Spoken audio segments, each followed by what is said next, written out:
Welcome to this latest edition of This Week in Phuket. Coming up, an expat gets handed a suspended sentence for punching a tourist. Shoppers line up for the highly anticipated arrival of the Euro clothing franchise H&M, and an arrest warrant is issued for a Russian expat that has fled the country. It's been another busy week on the island. Those stories and a lot more of what happened coming up next on Phuket News TV. The 9th floor, the open-air restaurant high over Patong, where heavenly food is served by angels. For reservations, call 076 344 311. Hello, this is the 9th floor. Sawadika. How can we help you? Yes, hello, it's St. Peter.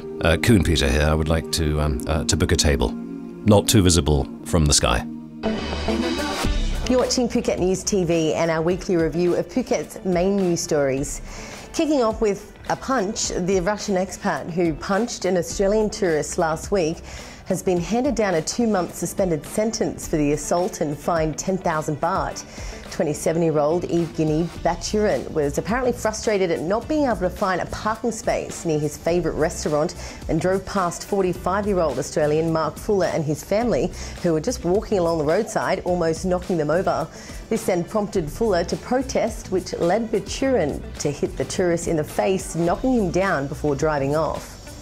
Some more joyful news. Hundreds of shoppers lined up at Central Festival on the morning of May the 3rd to be among the first to get their hands on the latest threads from Swedish clothing franchise H&M, its first store in southern Thailand. It gave away more than 80,000 baht worth of vouchers to the first shoppers in line. It's a first for Phuket. There are 6 H&M stores in Bangkok and 1 in Chiang Mai, Hat Yai, and Pattaya is opening soon.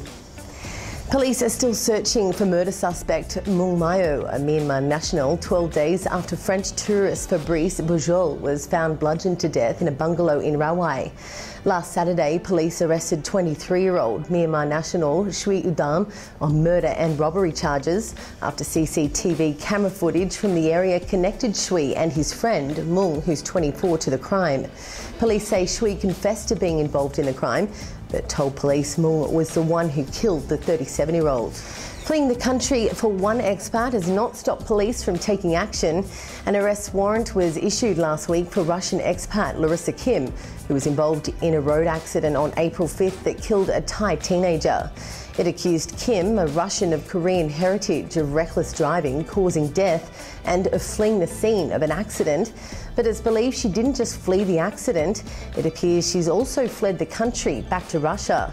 Police are in touch with the Russian embassy, who've been reportedly in contact with her family, asking them to persuade her to come back to Phuket, which seems unlikely. Phuket made a splash to the country's Songkran revenue. Songkran contributed over 250 million baht to the local economy over the 3 days of the holiday. The Tourism Authority of Thailand says a total of 1.46 million travellers poured 4 billion baht into the economy. Konkan came out on top of the list, making 750 million baht, beating Chiang Mai into second place, with Bangkok trailing in third with 535 million baht. More to come, including tense ties between the US and Thailand over a pending human trafficking report due out next month, and an 11-year-old student in Phuket is behind a brand new skate park on the island. You're watching This Week in Phuket on Phuket News TV.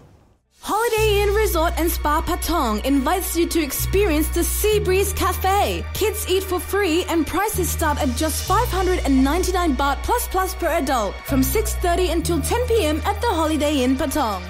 Welcome back to This Week in Phuket. As the US government prepares to release its Trafficking in Persons report next month, a key congressional panel has heard damaging testimony about the alleged complicity of Thai officials in Rohingya trafficking. The allegation was made by Waka Udin, Director General of the Arakan Rohingya Union, at a hearing in the US. The testimony threatens to harm Thailand's TIP ranking, which is currently at Tier 2. That means countries that don't meet anti-trafficking standards but are making a significant effort to do so. However, Thailand faces a downgrade to Tier 3, countries that do not meet the standards and are open to sanction by the US government. An 11-year-old student is behind a brand new skate park on the island. Ben McMillan is set to build it for himself and fellow students at the Phuket International Academy Day School. Ben says the idea first came to him when he started started skateboarding around 6 months ago. He thought it would be great to have a half pipe made from wood on the school grounds, and I think he sounds like a little entrepreneur in the making. If you're a little bit nervous about using different ATMs around the island, you'll be pleased to know that a few more skimmers are off the streets. Investigations are continuing after the arrest of 5 foreigners believed to be involved in an international ATM skimming network. Caron police charged the men with possession of fabricated ATM electron cards and other components thought to be used for skimming.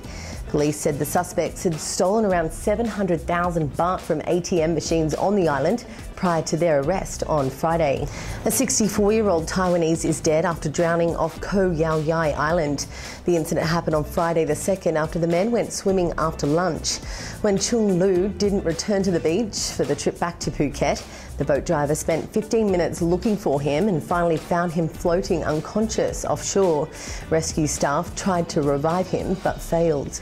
1 person is dead and 20 are injured after an earthquake measuring 6.3 on the Richter scale struck Chiang Rai's Pan district on Monday night. More than 100 aftershocks were detected ranging in magnitude, the highest being 5.2.